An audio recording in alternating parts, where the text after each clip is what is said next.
Hello everyone and very warm welcome to all my viewers. So today we are going to discuss about mutation. Everyone heard the term mutation. Mutation क्या होता है हमारे दिमाग में? जब हम mutation का नाम सुनते हैं तो म्यूटेशन का एक ही मतलब समझ में आता है, कोई ऐसा चेंज, कोई ऐसा विजिबल चेंज जो एक अचानक से डेवलप हो गया किसी पॉपुलेशन में और हमें किसी इंडिविजुअल में कोई डिफरेंट फिनोटाइप देखने को मिला जो कि नॉर्मली अपीयर नहीं होता है, उसको हम म्यूटेशन कहते हैं। वो कोई डिजीज हो सकती है, कोई नॉर्मल फिनोटाइप हो सकता है। ठीक है, सबसे पहले म्यूटेशन के बारे में ये देख लें कि म्यूटेशन टर्म किसने दिया था। It was given by Hugo de Vries in 1901 while working on evening primrose. The botanical name of this plant is Oenothora lamarckiana. Okay, important है, अगेन नीट के क्वेश्चंस हैं कि टर्म म्यूटेशन किसने दिया, वो और ह्यूगो डी व्रीज किस plant पर वर्क कर रहे थे, लाइक दिस। तो म्यूटेशन बेसिकली क्या है, अगर आपने मेरा लास्ट वीडियो वॉच किया है तो आपको समझ आएगा। वहाँ मैंने बताया था कि जो रेयर इवेंट्स होते हैं, जनरली नॉर्मल नहीं है ये इवेंट्स, ठीक है, अचानक से कभी भी दिख जाता है आपको पॉपुलेशन में, रैंडम होते हैं, कोई स्पेसिफिक पर्सन नहीं होगा टारगेट इनके लिए। डिसकंटिन्यूस वेरिएशन होते हैं। डिसकंटिन्यूस का मतलब ये होता है कि पेरेंट्स से ऑफ स्प्रिंग में कोई एक ऐसा डिफरेंट फिनोटाइप डेवलप हुआ जिसके बीच ही कोई इंटरमीडिएट स्टेज नहीं है, कोई अचानक से ही, जैसे पेरेंट्स नॉर्मल हाइट के हैं और बच्चा जो है जब बड़ा होता है ग्रोइंग स्टेज में तो उसकी हाइट नहीं बढ़ रही है, वो बिलो एवरेज हाइट पे है, तो ये एक रैंडम चेंज आ गया उसके बॉडी में। ठीक है, तो एक डिसकंटिन्यूस वेरिएशन होता है ये, और ये इनहेरिटेड होते हैं from the parents to the offsprings. Clear? यहाँ पर एक बात मैं क्लियर करना चाहती हूँ, अगर आपको याद हो लास्ट वीडियो में मैंने बताया था वेरिएशंस या म्यूटेशन जिनको हम कहते हैं दो टाइप के होते हैं, एक तो सोमैटिक म्यूटेशन और दूसरा जर्मिनल म्यूटेशंस। सोमैटिक म्यूटेशंस जो आप ना तो अपने पेरेंट्स से इनहेरिट करते हैं ना अपने ऑफस्प्रिंग्स में ट्रांसमिट करते हैं। जर्मिनल म्यूटेशंस जो कि इनहेरिट होते हैं पेरेंट्स से और ट्रांसमिट भी होते हैं ऑफस्प्रिंग्स को। यहाँ पर बात अगर हम इनहेरिटेंस की करें तो क्या यहाँ सोमैटिक म्यूटेशन के केस में क्या इनहेरिटेंस नहीं मिलेगी? यहाँ पर इनहेरिटेंस मिलेगी जब म्यूटेटेड सेल जो है, जब इसमें माइटोसिस होगा, ठीक है, माइटोसिस के थ्रू जब ये अपनी डॉटर सेल बनाएगी तो वो भी तो म्यूटेड होगी ना, ये भी म्यूटेटेड होगी। क्लियर? तो सोमैटिक के केस में इनहेरिटेंस होती है, बट वो सेल्स के अगली जनरेशन में इनहेरिट होते हैं, आपके नेक्स्ट जनरेशन में इनहेरिट नहीं होता। इस चीज को ध्यान रखो। सोमैटिक वेरिएशंस जो होते हैं या सोमैटिक म्यूटेशंस जो होते हैं वो माइटोसिस के थ्रू सेल्स के अगले जनरेशन में इनहेरिट होते हैं, जबकि जर्मिनल म्यूटेशंस क्या होते हैं, ये मियोसिस के थ्रू आपके गैमीट्स में जाते हैं और गैमीट से फिर आपके अगले ऑफस्प्रिंग्स में जाते हैं। ओवरऑल कहने का मतलब ये है कि इनहेरिटेंस तो दोनों जगह मिल रही है। सोमैटिक के केस में आपकी बॉडी में ही हो रहा है इनहेरिटेंस, जबकि गैमेटिक के केस में अगली जनरेशन में ट्रांसमिट हो रहा है। क्लियर? अब बात करते हैं कि किस तरीके का चेंज हो रहा है, हम किस चीज को म्यूटेशन कह रहे हैं। तो देखो, आपके सेल में, आपके बॉडी में जो सेल्स हैं, सेल में हमारे क्या मिलता है, जेनेटिक मटेरियल, जिसको हम अब सभी जानते हैं, अभी तो बहुत कॉमन नेम है डीएनए। ठीक है, डीएनए जो है वो हमारा जेनेटिक मटेरियल है, और एक लेमैन भी आज की तारीख में ये जानता है कि डीएनए के थ्रू हमारे ट्रेट्स जो होते हैं वो हमारी अगली ऑफस्प्रिंग्स में इनहेरिट होते हैं। क्लियर? किसी भी स्पीशीज के लिए ये जो डीएनए का कंटेंट है ना, ये स्टैंडर्ड होता है, हर एक स्पीशीज के लिए डिफाइंड है। क्लियर? तभी हम उनमें डिफरेंशिएट कर पाते हैं ना कि ये इस स्पीशीज का पर्सन है, ये इस स्पीशीज का एनिमल है, लाइक दिस। अब ये कंटेंट जब स्टैंडर्ड है, कभी जब इसके स्टैंडर्ड कंडीशन में जब कोई चेंज देखने को मिलता है ना, तो हम उसे म्यूटेशन कहते हैं। अब आप कहोगे वो चेंज कैसा हो सकता है? देखो, डीएनए जो है, डीएनए क्रोमेटिन की फॉर्म में मिलता है इन द न्यूक्लियस, ठीक है, इन न्यूक्लियस, ठीक है, और ये जब सेल डिवीजन होता है तो क्रोमेटिन चेंज हो जाता है क्रोमोसोम्स में, और क्रोमोसोम का नंबर क्या होता है, हर एक स्पीशीज के लिए एक फिक्स नंबर है, जैसे कि ह्यूमन के लिए 46 क्रोमोसोम्स या हम कहें 23 पेयर्स मिलते हैं, जो इसके लिए स्टैंडर्ड है। तो इस जेनेटिक मटेरियल में, यानी कि इस डीएनए में या इस क्रोमोसोम में जब कभी कोई चेंज देखने को मिलता है, या वो स्ट्रक्चरल चेंज हो सकता है या उसके अमाउंट में चेंज हो सकता है, ये चेंज जो होता है ना, ये म्यूटेशन का रीजन बनता है। क्लियर? तो वो चाहे सोमैटिक सेल हो या गैमेटिक सेल हो, कहीं पर भी अगर ये चेंज हो रहा है उसके स्ट्रक्चर में या उसके अमाउंट में, तो हम कहेंगे कि म्यूटेशन हुआ। ठीक है, तो बेस्ड ऑन दैट हमारे जो म्यूटेशन है, अगर मैं उसके टाइप की बात करूं, दो टाइप के होते हैं, एक है क्रोमोसोमल म्यूटेशन और एक है जीन म्यूटेशन। आप कहोगे भाई क्यों डिफरेंस यहाँ पे क्रिएट किया? क्रोमोसोम म्यूटेशन में हम बात करते हैं क्रोमोसोम में किस तरीके का म्यूटेशन हो सकता है। क्रोमोसोम का एक स्ट्रक्चर है ये, अगर ये स्ट्रक्चर डिस्टॉर्ट हो जाए लाइक दिस और लाइक दिस और किसी और तरीके से, तो हम कहेंगे कि ये म्यूटेशन हो गया, यानी कि स्ट्रक्चर में या क्रोमोसोम की मॉर्फोलॉजी में कुछ चेंज आ गया। क्यों? क्योंकि क्रोमोसोम का, हर एक क्रोमोसोम का स्ट्रक्चर डिफाइंड है। देखो, क्रोमोसोम को हम देख सकते हैं कैरियोटाइप में। कैरियोटाइप बता दूं मैं, कैरियोटाइप क्या होता है? Karyotype is a systematized representation of the chromosome complement of a cell or organism। ठीक है, depicting the characteristics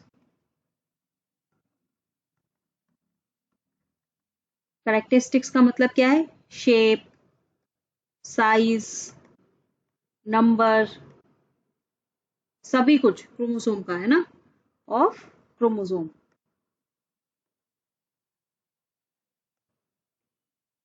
ठीक है, एज सीन, कब आपको ये विजिबल होगा? अगर सेल डिवीजन पड़ा है तो हमें क्रोमोसोम किस स्टेज पर विजिबल होते हैं? हमें मेटाफेज स्टेट पर विजिबल होते हैं, मेटाफेज ऑफ सेल डिवीजन। हम माइटोसिस या मियोसिस दोनों ही लिख सकते हैं यहाँ पे। ठीक है, मैं मियोसिस की बात नहीं कर रही, मैं कॉमन बात कर रही हूँ कि हमारे जेनेटिक मटेरियल में कैसे चेंजेस होते हैं। तो यहाँ पर ये एक पिक्चर देखो आप, ये ह्यूमन सेल का वो है, कैरियोटाइप है, जहां पर ऑल द 23 पेयर्स आपको दिखाए गए हैं। तो इस तरीके के रिप्रेजेंटेशन से हम ये देख सकते हैं कि क्रोमोसोम में कोई स्ट्रक्चरल चेंज आया है क्या, क्रोमोसोम हम उसके होमोलॉग से कंपेयर करके किसी पर्टिकुलर क्रोमोसोम में कोई चेंज आया है नहीं। तो ये कैरियोटाइप जो होता है एक बेटर रिप्रेजेंटेशन होता है ये देखने के लिए कि क्रोमोसोम के स्ट्रक्चर में कोई चेंज हुआ है या नहीं हुआ है।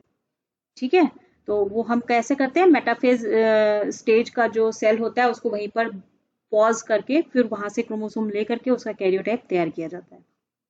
ठीक है, तो एक तो ये चेंज हो गया। दूसरा कौन सा चेंज होता है क्रोमोसोम के केस में? क्रोमोसोम का नंबर चेंज हो जाना। ठीक है, क्रोमोसोम का नंबर कैसे चेंज होगा? Change in number of chromosome का मतलब क्या है कि सपोज इन ह्यूमन हमें मिलते हैं 46 क्रोमोसोम्स इन नंबर्स। ठीक है, कभी ऐसा हो, क्या रीजन होता है वो तो मैं बाद में बताऊंगी, कभी ऐसा हो कि ये क्रोमोसोम नंबर 45 रह जाए और ये 47 हो जाए, लाइक 2 और 3 क्रोमोसोम आगे पीछे हो जाए, तब ये जो कंडीशन होगी ये भी म्यूटेशन कहलाएगी, क्योंकि हमारे पास जेनेटिक मटेरियल एक्स्ट्रा आ गया या हमारे पास कम हो गया, तो वो कोई ना कोई फिनोटाइप पे अफेक्ट डालेगा ही डालेगा। ठीक है, दूसरा कैसा चेंज हो सकता है नंबर में? जनरली ये जो नंबर वाला केस है ये प्लांट्स में ज्यादा मिलता है, मतलब हमने अभी तक पढ़ा है ऑर्गेनिजम्स क्या होते हैं, हैप्लॉइड होते हैं।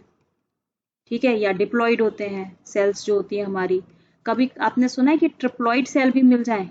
अगर हैप्लॉइड और कोई कोई एक सेल है, कोई एक इंडिविजुअल है जो डिप्लॉइड है, एक डिप्लॉइड इंडिविजुअल है और म्यूटेशन हो गया और म्यूटेशन ऐसा हुआ कि उसकी जो सेल्स थी वो ट्रिप्लॉइड हो गई, पूरा का पूरा सेट ही रिपीट हो गया क्रोमोसोम का, तो ये भी एक म्यूटेशन है। तो ये नंबर में चेंज आ गया ना, पूरा सेट ही रिपीट हो गया। तो change in number of chromosome दो तरीके से हो सकता है, या तो एक या दो क्रोमोसोम कम या ज्यादा हो जाए, या पूरा का पूरा सेट ही डिलीट या रिपीट हो जाए, तो इसको हम कहते हैं change in number of chromosome. Clear? तीसरा जो मैंने यहाँ पर मार्क कर रखा है जीन म्यूटेशन। जीन म्यूटेशन क्या है? ये बहुत ही छोटे म्यूटेशन होते हैं, मतलब ये आपको आंखों से शायद विजिबल नहीं होंगे जैसे कि क्रोमोसोम के केस में था, दे आर नॉट विजिबल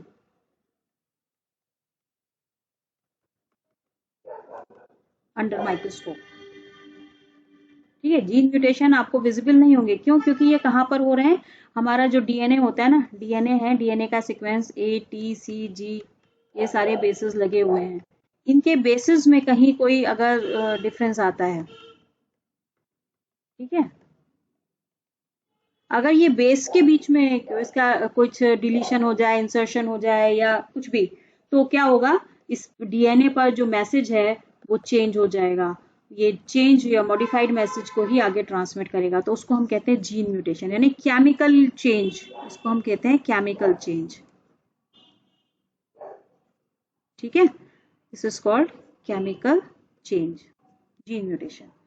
तो क्रोमोसोमल म्यूटेशन जो है वो मॉर्फोलॉजिकल चेंज है, और जीन म्यूटेशन जो है वो केमिकल चेंज है, ठीक है। ये विजिबल नहीं होगा आपको आंखों से। आई होप क्लियर हुआ होगा कि म्यूटेशन किस तरीके से हमारे जेनेटिक मटेरियल को अफेक्ट करता है। पहला तो हो गया क्रोमोसोम के स्ट्रक्चर में कोई चेंज आ जाए, दूसरा हो गया क्रोमोसोम के नंबर में कोई चेंज आ जाए, और तीसरा हमारा केमिकल चेंज, जीन म्यूटेशन, जो हमें विजिबल नहीं है बट होता है और उसके बहुत ड्रास्टिक इफेक्ट्स देखने को मिलते हैं। क्लियर। तो 3 पार्ट्स में मैंने इसको डिवाइड किया है, वन बाय वन हम इसको डिस्कस करेंगे। आज के वीडियो में I am going to discuss you about the change in the structure of chromosome only, ठीक है। आज केवल इसी को देखते हैं। तो अगर change in the structure of chromosomes की बात करूं, तो स्ट्रक्चर में चेंज 2 तरीके का हो सकता है।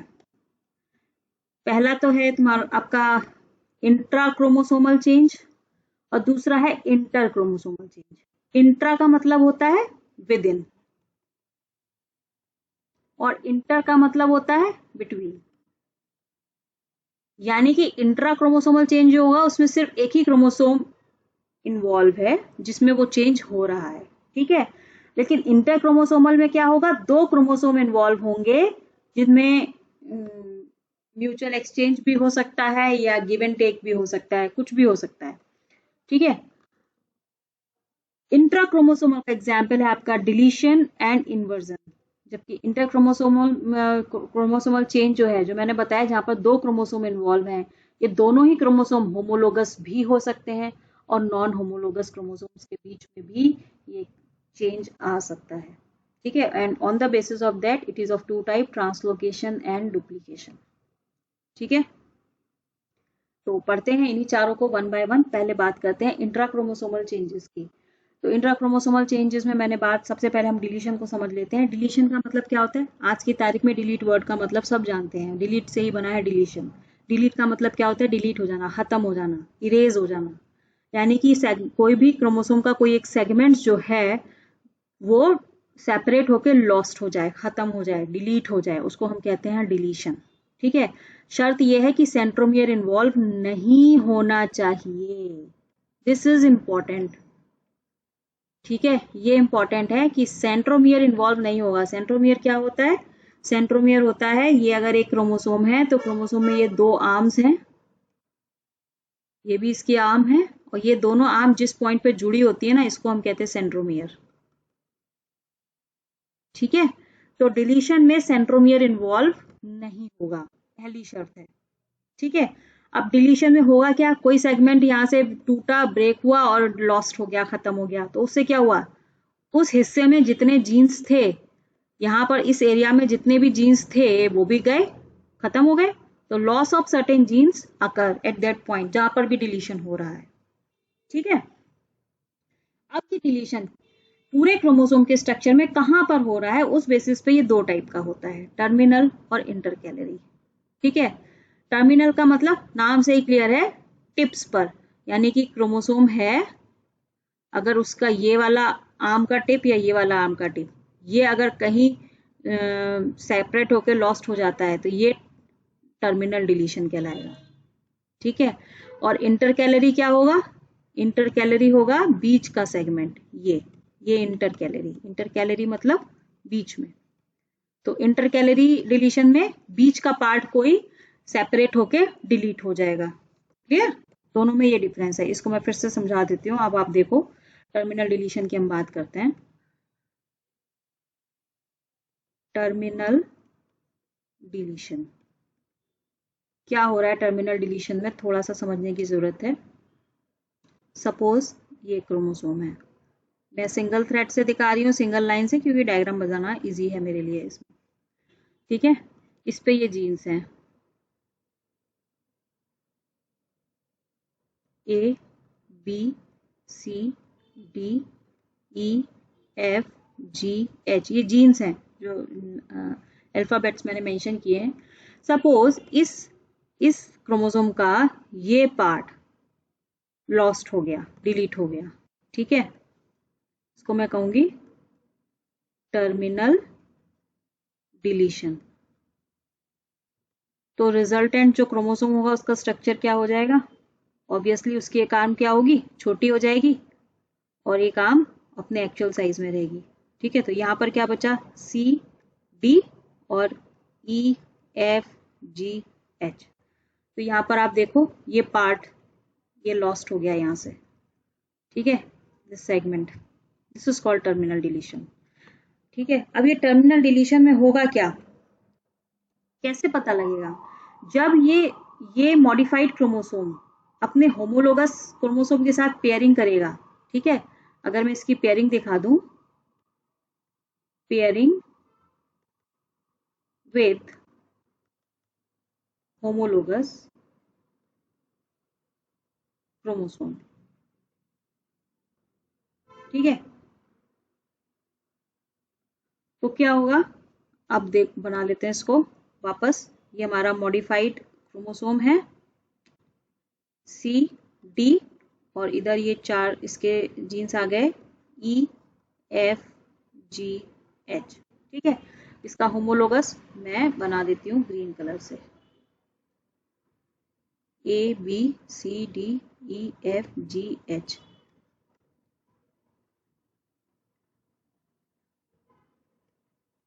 ठीक है।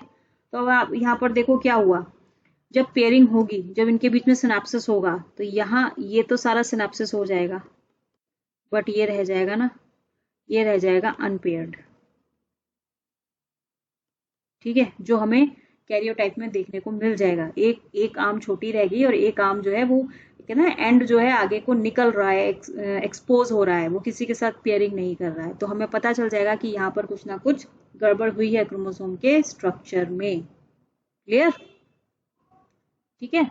और दूसरी बात कर लेते हैं इंटर कैलरी डिलीशन की।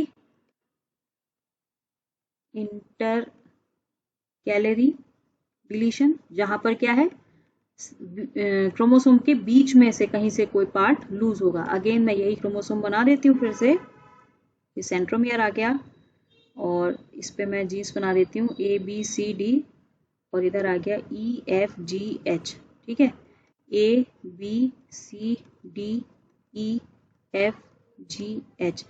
देखो डिलीशन की शर्त क्या थी कि सेंट्रोमियर इन्वॉल्व नहीं होना चाहिए, ठीक है। तो अब क्या करते हैं कि सपोज ये वाला सेगमेंट निकल गया और लॉस्ट हो गया, डिलीट हो गया ये, ठीक है। तो क्या होगा इंटर कैलरी डिलीशन में? फिर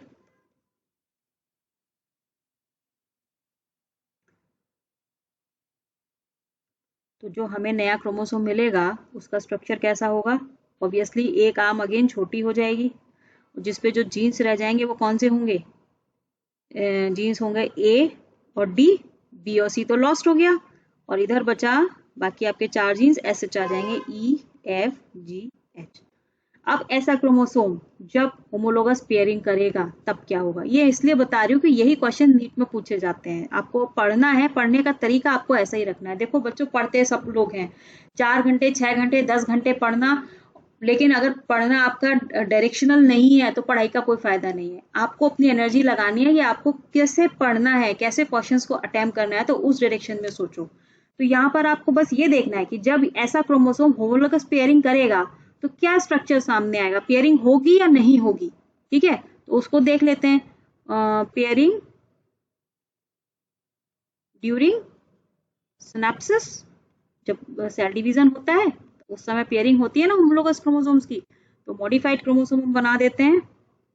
ऑब्वियसली इसकी आर्म छोटी है, ये 2 जीन्स हैं और इधर 4 जीन्स हैं, ठीक है। ये आ गया ए और ये आ गया डी, ये आ गया ई एफ जी एच।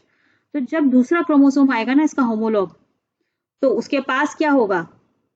ये है होमोलोगस क्रोमोसोम, इधर बना रही हूं मैं A B C D E F G H, उसके पास सारे हैं जीन्स, उसके पास तो कुछ लॉस नहीं हुआ ना, ई एफ जी एच, ठीक है। तो अब जब ये पेयरिंग करेगा इसके साथ तो देखो कैसे होगा, ये ए जीन आ गया, बी और सी लूप बना लेंगे क्योंकि उनका साथी यहाँ पर अवेलेबल नहीं है, ये डी जीन आ गया, ये सेंट्रोमियर आ गया और ये आ गया आपके रेस्ट ऑफ द पार्ट। ठीक है, तो यहाँ पर जब मैं मार्क करूंगी तो ये है ए, ये है बी, ये है सी, ये है D, E, F, G, H. तो आपकी सिनेप्सिस जो होगी वो ऐसे हो जाएगी ये। ठीक है, तो ये लूप बन जाएगा, लूप आउट। जो जीन्स पेयरिंग नहीं करेंगे होमोलोगस क्रोमोसोम से वो लूप आउट हो जाएंगे। और ऐसा कोई स्ट्रक्चर अगर आपको कैरियोटाइप में दिख रहा है तो ये अंडरस्टूड है कि यहाँ पर कोई ना कोई म्यूटेशन हुआ है, स्ट्रक्चरल चेंज हुआ है। हम कैरियोटाइप देख के पता लगा सकते हैं। Is that clear to you all? तो इसका एग्जाम्पल मैं बता देती हूँ। अब एक चीज यहाँ पर आप नोट कर लो कि डिलीशन इज विजिबल। कब विजिबल होगा ये? During meiosis. अभी मैंने बताया ना, सेल डिवीजन के टाइम पे ही आप पता लगा सकते हो, at the time of synapses of homologous chromosome. जब दो होमोलोगस क्रोमोसोम आपस में आके सिनेप्सिस करेंगे तो वो चाहे आपका इंटरकैलरी डिलीशन हो और चाहे आपका ये वाला डिलीशन हो, सिंपल डिलीशन टर्मिनल, ये दोनों ही केस में आपको विजुअल हो जाएगा कि डिलीशन हुआ है यहाँ पे। ठीक है, नाउ इसका एक एग्जाम्पल है, ह्यूमन में देखने को मिलता है, इंपॉर्टेंट है ये, और एग्जाम्पल है क्राई-ड्यूचेट सिंड्रोम, जिसको कैट क्राई सिंड्रोम के नाम से भी जाना जाता है। क्लियर? होता क्या है इसमें?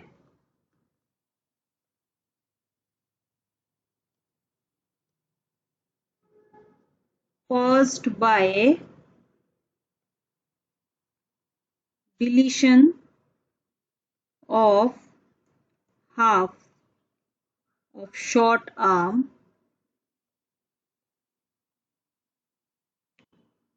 of chromosome 5। ये याद रखना है आपको, यहाँ पर कौन से क्रोमोसोम में किस पार्ट का डिलीशन हो रहा है।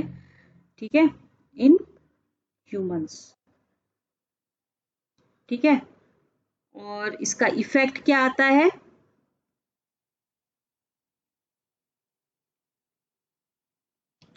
इफेक्ट होगा कि जो इन्फेंट बेबी है, जो इन्फेंट है, उसकी जो क्राइंग की साउंड होगी ना वो ऐसी होगी जैसे कैट इन पेन। ठीक है, cry of an infant resembles the sound of a cat in pain। ठीक है, ये इंपॉर्टेंट है, डिलीशन का example in case of human. So this is all about deletion. Now move on inversion. What will happen in inversion? Inversion में क्या होगा? Again same ही chromosome की बात है। ये एक क्रोमोसोम है जिसपे कुछ जीन्स लगे हुए हैं, A B C D E F. Suppose 3 genes इधर है, 3 इधर है, ये सेंट्रोमियर है। तो कोई एक सेगमेंट, सपोज ये सेगमेंट इससे टूटा, अलग हुआ, सेपरेट हुआ और रिवर्ट होके इसी से जुड़ गया, यानी कि जो नेक्स्ट जो हमारा मॉडिफाइड क्रोमोसोम मिलेगा आफ्टर इन्वर्जन वो क्या हो जाएगा? इसमें सीक्वेंस चेंज हो जाएगा जीन्स का, यानी कि बी ए सी और इधर सेम ही रहेगा डी ई एफ, यानी कि ये आ गया चेंज, सीक्वेंस जो है इन्वर्ट हो गया। यहाँ पर आपका क्रोमोसोम के साइज में कोई चेंज नहीं हुआ, क्रोमोसोम का साइज विल रिमेन सेम। ठीक है, क्योंकि वो टूटा और टूटने के बाद इन्वर्ट होकर जुड़ गया, डिलीट नहीं हुआ है। This is called inversion. अब ये इन्वर्जन जैसे कि डिलीशन में था, किस पार्ट से हो रहा है ये डिपेंड करता है। यहाँ पर क्या होगा? इसका इफेक्ट क्या है? Alter the base sequence of DNA, जैसे अभी मैंने बताया। ठीक है, तो किस पार्ट में ये डीएनए ये क्रोमोसोम के हो रहा है? सपोज ये क्रोमोसोम है, अगर ये टर्मिनल पार्ट से हो रहा है तो हम इसे कहेंगे टर्मिनल डिलीशन, और अगर बीच में कहीं हो रहा है तो हम उसे कहेंगे इंटरकैलरी। अब बीच में भी दो केस हैं, सेंट्रोमियर इन्वॉल्व अगर है तब तो ये पेरीसेंट्रिक, और सेंट्रोमियर अगर इन्वॉल्व नहीं है तो ये है पैरासेंट्रिक। समझे? तो जो इन्वर्जन है वो बेसिकली 3 टाइप का है, टर्मिनल, पेरीसेंट्रिक और पैरासेंट्रिक। टर्मिनल में एंड्स, जो क्रोमोसोम के एंड्स हैं, आर्म्स के एंड्स हैं, वो टूट करके उल्टे होकर जुड़ जाएंगे, सीक्वेंस चेंज हो जाएगा। ठीक है। और पेरीसेंट्रिक में क्या है, सेंट्रोमियर वाला पोर्शन टूटेगा और रिवर्ट होकर जुड़ जाएगा। पैरासेंट्रिक में क्या है, सेंट्रोमियर वाला नहीं होगा बट होगा बीच का ही कोई पोजीशन, जो चाहे ऊपर की आर्म में हो चाहे नीचे की आर्म में हो। ठीक है। Both of these case called paracentric inversion. ठीक है। तो इसको भी हम एक फिगर बना के समझ लेते हैं, जैसे डिलीशन में समझा था हमने, लेकिन यहाँ पर थोड़ा सा मैं शॉर्ट में समझाऊंगी। अब आपको लूपिंग आउट समझ में आ गई कि पेयरिंग होती है तो लूपिंग आउट कैसे होती है, तो उसे मैं डिटेल में नहीं समझाऊंगी, वो आप खुद भी बना के देख सकते हो। तो इन्वर्जन में अगर टर्मिनल इन्वर्जन की बात करूं मैं, ठीक है, फटाफट देख लेते हैं। टर्मिनल इन्वर्जन क्या हुआ कि भाई ये क्रोमोसोम था, सेंट्रोमियर है, ये आ गया इस पे genes A B C D E F G H। तो टर्मिनल में हुआ क्या कि ये वाला जो हिस्सा था वो ब्रेक हुआ, और ब्रेक होने के बाद रिवर्ट होके जुड़ गया। तो हमें क्या मिला, हमें जो रिजल्टेंट मिला 1 2 3 4, यहाँ पे भी 4 जीन्स हैं, सीक्वेंस चेंज हो गया। यहाँ पे हो गया B A C D, बाकी सब वैसे ही रहेगा E F G H। तो यहाँ पर आप देखो ये सीक्वेंस चेंज हो गया, साइज में कोई चेंज नहीं आया। इस केस में यहाँ मैं ऐड कर देती हूँ, इन्वर्जन में no change in size of chromosome occur. ठीक है, साइज उतना ही रहेगा, साइज में कोई चेंज नहीं आया। क्लियर? ये हो गया टर्मिनल। और अब ऐसा क्रोमोसोम जब पेयरिंग, जब होमोलोगस पेयरिंग होगी, अगेन वही चीज है, जब होमोलोगस पेयरिंग होगी, होमोलोगस पेयरिंग, नीचे बना देते हैं इसको, तो क्या होगा आप देखो, इसका जो ऊपर का पार्ट है जहां पर इन्वर्जन हुआ है, ठीक है, ये आ गया,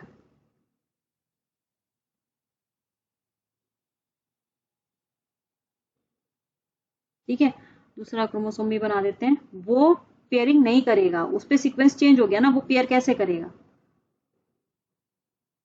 बाकी हिस्से में पेयरिंग हो जाएगी। ठीक है, तो ये आ गया आपका बी ए, ठीक है, और क्या था बी ए के बाद C D E F G H, जबकि दूसरे होमोलोगस क्रोमोसोम में सीक्वेंस सेम है। तो इस तरीके का स्ट्रक्चर कुछ आपको देखने को मिलेगा। ये तो सिनेप्सिस हो गया यहाँ पे, बट ये नहीं हो पाएगा। ठीक है, तो ऐसा कोई स्ट्रक्चर देखने को मिलता है, दैट मीन्स कि यहाँ पर कुछ ना कुछ चेंज हुआ है सीक्वेंस में, जो पेयरिंग नहीं हो पा रही है। इसी तरह आप इंटरकैलरी का भी बना सकते हैं। इंटरकैलरी के केस में क्या हो जाएगा,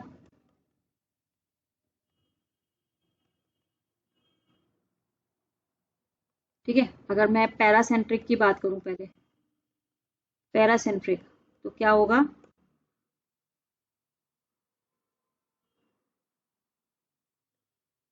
A B C D E F G H। Suppose ये सेक्शन ये अलग हुआ और इन्वर्ट होके जुड़ गया, तो हमें जो रिजल्टेंट मिलेगा वो क्या मिलेगा, जीन्स तो 4 ही मिलेंगे बट सीक्वेंस चेंज हो जाएगा ना। ये हो जाएगा A C B D E F G H। और जब ये होमोलोगस पेयरिंग करेंगे, है ना, तो क्या होगा, लूपिंग हो जाएगी। होमोलोगस पेयरिंग में मतलब अगर मैं बना दूं दोनों क्रोमोसोम, तो ये वाला तो सीधा बन जाएगा, लेकिन जो नॉर्मल क्रोमोसोम है वो लूप आउट हो जाएगा। ठीक है, A C B D E F G H, और जो दूसरा क्रोमोसोम आएगा वहां क्या होगा कि ए के साथ तो पेयरिंग हो जाएगी मगर बाकी हिस्सा पेयरिंग नहीं करेगा, ये लाइक दिस। ये हो गया A B C E F G H, ये बल्ब बन जाएगा यहाँ पर। ठीक है, तो ये होमोलोगस पेयरिंग आपको ध्यान रखनी है, क्वेश्चन यही पूछा जाता है। और पेरीसेंट्रिक में क्या होगा? पेरीसेंट्रिक में जो आपका क्रोमोसोम है, सपोज ये नॉर्मल क्रोमोसोम है A B C D E F, जब पेरीसेंट्रिक की बात करेंगे तो सेंट्रोमियर इन्वॉल्व होगा, मतलब कि इतना हिस्सा टूटेगा और रिवर्ट होके जुड़ जाएगा। तो जो रिजल्टेंट मिलेगा वो कैसा मिलेगा आपको? ए बी, यहाँ होगा ए बी बट डी ऊपर चला जाएगा और सी नीचे आ जाएगा ई एफ। तो ये आपका केस हो गया पेरीसेंट्रिक का। ठीक है, तो this is all about intrachromosomal aberrations, जहां पर हमने बात करी डिलीशन और इन्वर्जन की। आई होप आपको क्लियर हुआ होगा ये। ठीक है, now move towards the interchromosomal changes. Interchromosomal changes में अगेन दो टाइप हैं, ट्रांसलोकेशन और डुप्लीकेशन। इंटरक्रोमोसोमल चेंज जो होता है बिटवीन टू क्रोमोसोम्स। अब ये दो क्रोमोसोम अगर होमोलोगस हैं तो होगा डुप्लीकेशन, और अगर नॉन होमोलोगस हैं तो होगा ट्रांसलोकेशन। ये याद रखना है आपको, इंपॉर्टेंट है, नीट का क्वेश्चन। ठीक है, तो ट्रांसलोकेशन का मतलब क्या है? कोई सेगमेंट एक क्रोमोसोम से टूटा और किसी नॉन होमोलोगस क्रोमोसोम से जाके अटैच हो गया, ट्रांसलोकेट हो गया, breaks off and joins a non homologous chromosome. तो दोनों ही क्रोमोसोम अफेक्ट होंगे। जिससे पोर्शन टूटा है उसमें डिलीशन हो गया, डिलीट हो गया, कुछ सेगमेंट, कुछ जीन्स लॉस्ट हो गए, और जिस पर एडअप हुआ वहां पर कुछ जीन एक्स्ट्रा जुड़ गए। ऑब्वियसली दोनों ही केस में जेनेटिक मटेरियल की इंफॉर्मेशन जो है वो चेंज हो जाएगी। ठीक है, तो ये ट्रांसलोकेशन की अगर हम बात करें, दो टाइप का है, सिंपल और रेसिप्रोकल। तो सिंपल की बात, सिंपल देख लेते हैं। सिंपल ट्रांसलोकेशन में क्या होता है?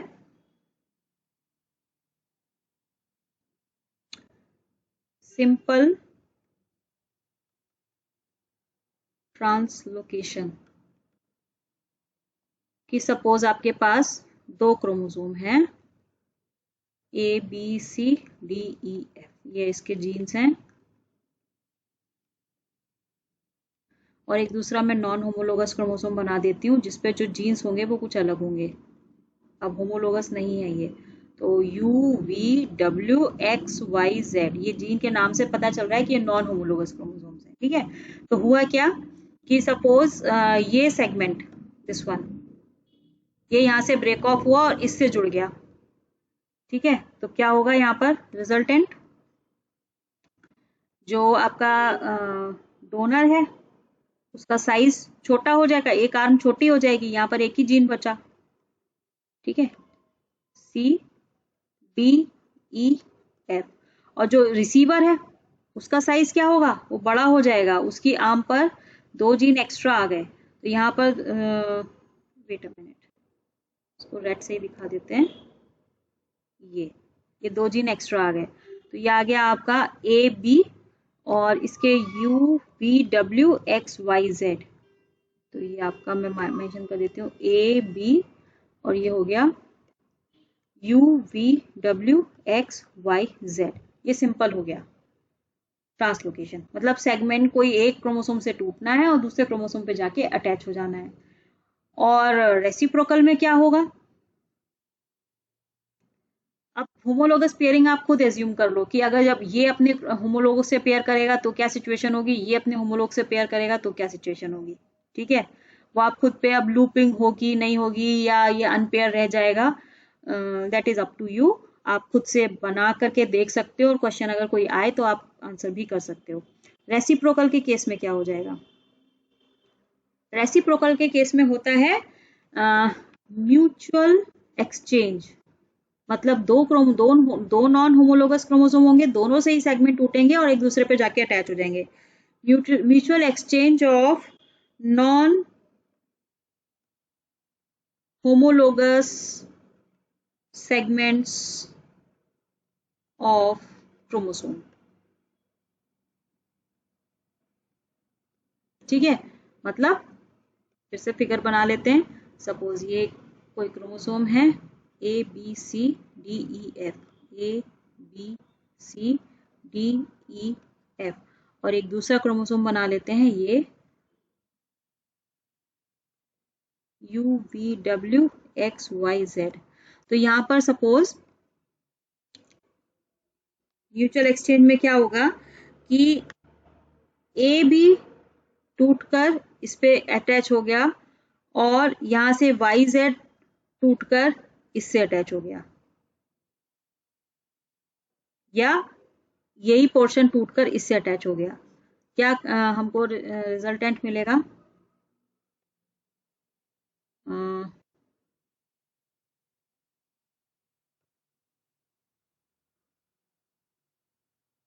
ठीक है, तो UV आ गया और C, this one is C and DEF, UVCDEF। और जो दूसरा क्रोमोसोम है वहां क्या हुआ, वहां पर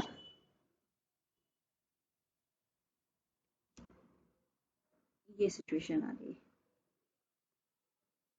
ठीक है, तो यहाँ पर आपका आ गया AB, ठीक है, और ये आ गया WXYZ। तो ये म्यूचुअल एक्सचेंज हो गया सेगमेंट्स का, इसको कहते हैं रेसिप्रोकल ट्रांसलोकेशन। ठीक है, यहाँ पर एक एग्जाम्पल है, एक डिजीज है जो मिलती है, अगेन इसका एग्जाम्पल नोट कर लेना आप लोग, क्रोनिक माइलॉइड ल्यूकेमिया, इसको CML भी कहते हैं। ठीक है, ये होती है आपकी कॉज्ड बाय, क्या रीजन होता है इसका,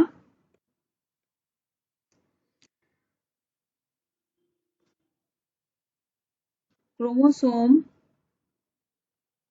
22 ऑफ, ये ल्यूकेमिया है ना, कैंसरस सेल है, तो malignant sales shortened through translocation of a segment of its long arm। Important है यहाँ पर क्रोमोसोम 22 और ट्रांसलोकेशन और segment of its long arm, ये तीन चीजें आपको याद रखनी है CML के केस में। क्रोनिक माइलॉइड ल्यूकेमिया के केस में क्रोमोसोम 22 की लॉन्ग आर्म के शॉर्ट हो जाने से, उसके ट्रांसलोकेट हो जाने से ये डिजीज क्रिएट होती है। ठीक है, so this is all about translocation। now the last is duplication। duplication माने डबल हो जाना, मतलब कि हमारे पास कोई एक क्रोमोसोम था जिसपे जीन्स लगे हुए हैं, ठीक है, ABCDEF, तो जब डुप्लीकेशन होगा तो क्या होगा, किसी एक जीन का डबल हो जाना। जैसे कि यहाँ पर सपोज A वाला जो है वो रिपीट हो गया। ठीक है, वेट अ मिनट,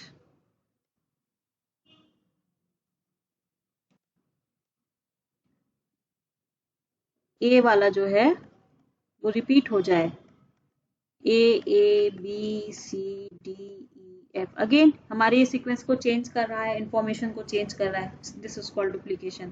तो डुप्लीकेशन क्या है, ये होमोलोगस क्रोमोसोम्स के बीच में होता है, क्योंकि ए अलील जो है ना वो इसके होमोलॉग के पास ही मिलेगा और वहीं से ये प्रोबेबिलिटी है कि ये उस अलील को ले ले और अपने पास एडप्ट करा ले, चाहे यहाँ से दूसरे क्रोमोसोम पर या वाइस वर्सा। ठीक है, तो डुप्लीकेशन जो होगा हमेशा होमोलोगस क्रोमोसोम्स के ही बीच में होगा, क्योंकि उन्हीं के पास सेम एलील्स हैं जो एक दूसरे को दे करके इसकी कॉपी कर सकते हैं।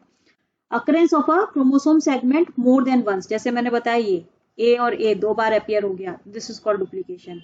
दोनों ही क्रोमोसोम अफेक्ट होते हैं, क्योंकि जिससे ये पार्ट निकला अपने होमोलॉग से, पेयर का जो पहला क्रोमोसोम है वहां से निकला और 2 पे जाके जुड़ गया, तो जहां निकला वहां से डिलीशन हो गया और जहां जुड़ा जाके वहां एडिशन हो गया। तो दोनों ही केस में सीक्वेंस चेंज हो रहा है, इंफॉर्मेशन चेंज हो रही है। ठीक है, और टाइप की अगर मैं बात करूं तो हम इसको दो तरीके से समझा सकते हैं कि कब होता है डुप्लीकेशन। जब क्रॉसिंग ओवर हो रहा हो दो होमोलोगस क्रोमोसोम्स के बीच में, तो ये एक्सचेंज कर लें अनइक्वल सेगमेंट्स को। जैसे कि ये एक क्रोमोसोम है A B C D E F, और इसका ये मैं होमोलॉग बना दे रही हूँ दूसरे कलर से, A B C D E F. तो जब at time of crossing over क्या हुआ कि एक्सचेंज हुआ अनइक्वल सेगमेंट का, exchange of unequal segments occur. Unequal segment का मतलब ये है कि सपोज ये बी जो है वो यहां चला जाए और ये ई इधर से यहां आ जाए, ठीक है। तो जो अब रिजल्टेंट होगा ना वो कैसा बनेगा, अब आप देख लो पेयर।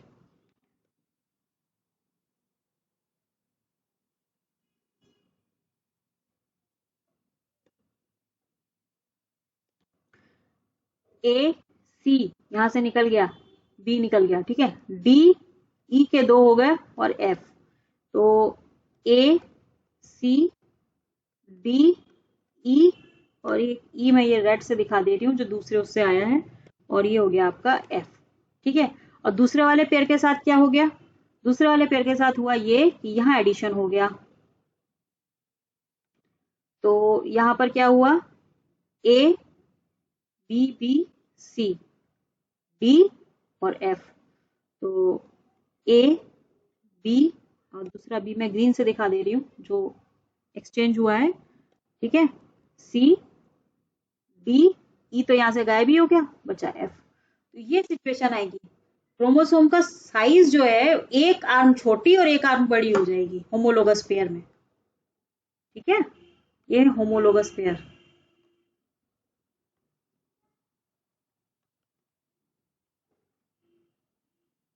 तो या ये सिचुएशन देख के हम पता लगा सकते हैं कि यहाँ कुछ गड़बड़ हुई है भाई, यहाँ पेयरिंग प्रॉपर नहीं हो रही है, ठीक है।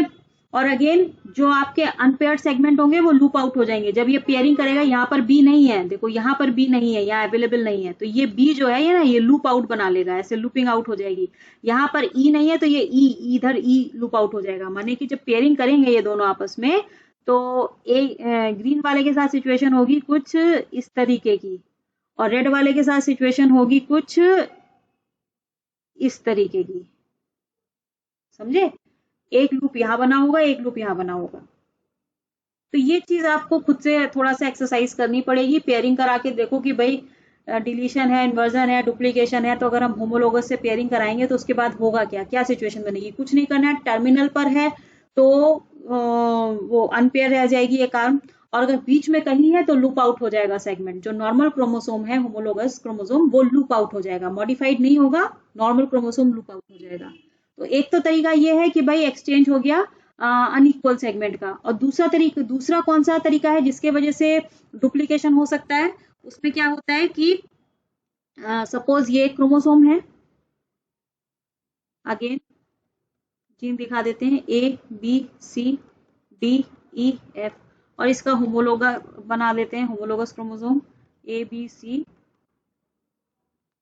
D E F. किसी वजह से सपोज ये बी यहां से स्प्लिट होके इस पे एडअप हो जाए, ठीक है।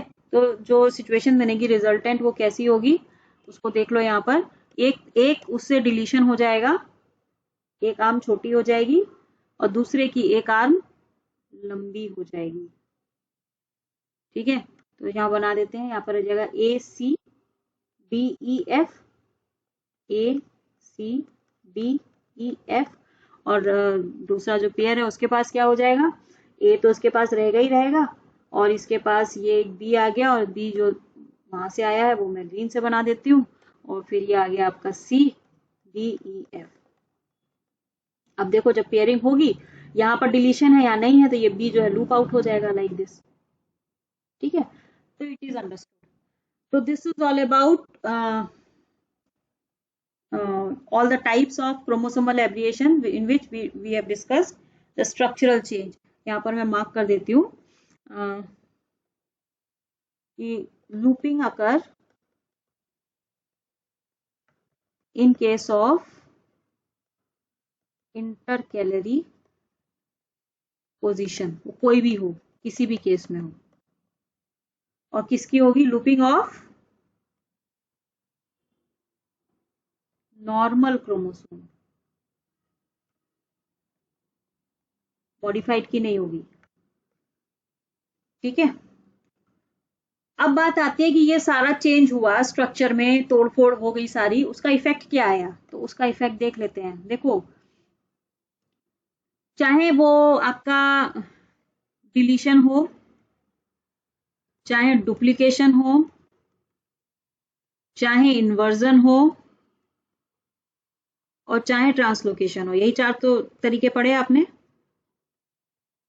चारों ही केस में क्या होगा? या तो नंबर ऑफ जीन्स चेंज हो जाएंगे, जैसे कि डिलीशन के केस में हुआ, जैसे कि ट्रांसलोकेशन के केस में हुआ, या नई पोजीशन मिल जाएगी जीन्स को, जैसे ये डुप्लीकेशन या इन्वर्जन के केस में हुआ। ठीक है, both of these cases, both of these effect, जो नंबर में चेंज हो रहा है या पोजीशन में चेंज हो रहा है, ये क्या करेगा? हमारे बेस सीक्वेंस, हमारे डीएनए को ऑल्टर कर देगा। जैसे कि सिंपल, अगर जो लोग अभी डीएनए का स्ट्रक्चर नहीं पढ़े हैं या नहीं जानते हैं, तो आप एक समझो कि इंग्लिश के अल्फाबेट्स होते हैं, उनसे मिलाकर हम एक सेंटेंस बनाते हैं। अगर उस सेंटेंस में मैं कोई भी लेटर को इधर उधर कर दूं तो उस सेंटेंस का मीनिंग पूरा चेंज हो जाता है। जैसे कि मैं एक सेंटेंस लिख रही हूँ यहाँ पे, like someone is knocking at the door। ठीक है, अब मैं इसको उठा के अगर मैं पीछे ले जाऊं तो नया सेंटेंस क्या बनेगा? is someone knocking at the door। तो देखो, ये पॉजिटिव सेंटेंस से इंट्रोगेटिव सेंटेंस बन गया। मतलब यहाँ पर क्या हुआ? सेंटेंस का मीनिंग चेंज हो गया। अब यहाँ पे आप क्वेश्चन पूछ रहे हो, बिल्कुल ऐसा ही इस डीएनए के साथ होता है। इस डीएनए के सीक्वेंस में जो ए टी सी जी, ये चार ही अल्फाबेट होते हैं, ये चार हमारे न्यूक्लियोटाइड बेसिस होते हैं जो सीक्वेंस में लगे होते हैं। अगर, और वो सीक्वेंस प्री डिफाइंड है, वो रैंडम नहीं लगे होते। अगर उस प्री डिफाइंड सीक्वेंस में से कोई भी बेस निकलता है, ऐड होता है, घूम के लग जाता है, ठीक है, जैसा कि अभी हमने इन चारों केसेस में पढ़ा, तो क्या होगा? उसका जो मीनिंग है सेंटेंस का, वो पूरा का पूरा चेंज हो जाएगा। वही इफेक्ट होता है कि both of the above effects alter the base sequence of DNA and hence the genetic message which is transmitted to mRNA. अब जो एमआरएनए को मैसेज ट्रांसमिट हुआ, उसी से प्रोटीन बनेगी। तो प्रोटीन जो बनेगी वो ऑल्टर्ड प्रोटीन बनेगी, और वही हमारा फिनोटिपिक एक्सप्रेशन डिसाइड करेगी। तो इस वजह से मॉर्फोलॉजी में चेंज आने से, क्रोमोसोमल मॉर्फोलॉजी में चेंज आने से हमारे फिनोटाइप पर भी फर्क पड़ता है। कैसा फर्क पड़ता है? कि अगर ये चेंज लीथल है, लीथल मीन्स डेथ कॉजिंग, तो ये डेथ करा देगा इंडिविजुअल की बिफोर बर्थ और आफ्टर बर्थ। ठीक है, लेकिन अगर ये लीथल नहीं है तो कोई भी फिनोटिपिक चेंज, ऐसा प्रोफाउंड इफेक्ट आपको देखने को मिलेगा, that will be visible to your eyes.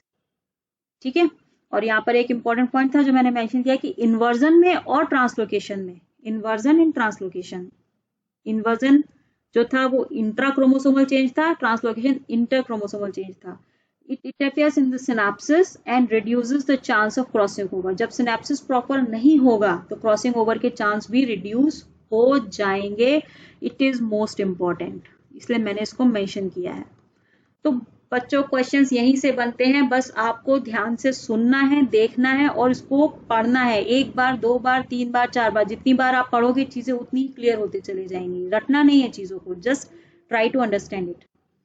ठीक है, तो इसी के साथ ही आज का लेक्चर फिनिश होता है, जहां पर हमने मॉर्फोलॉजिकल चेंजेस के बारे में पढ़ा। अब मैं नेक्स्ट लेक्चर में आपको बताऊंगी change in number of chromosomes कैसे होता है, उसके पीछे रीजन क्या है और क्या डिफेक्ट्स उनसे क्रिएट होते हैं। ठीक है, till then stay safe, stay healthy and keep studying. Good bye, thank you.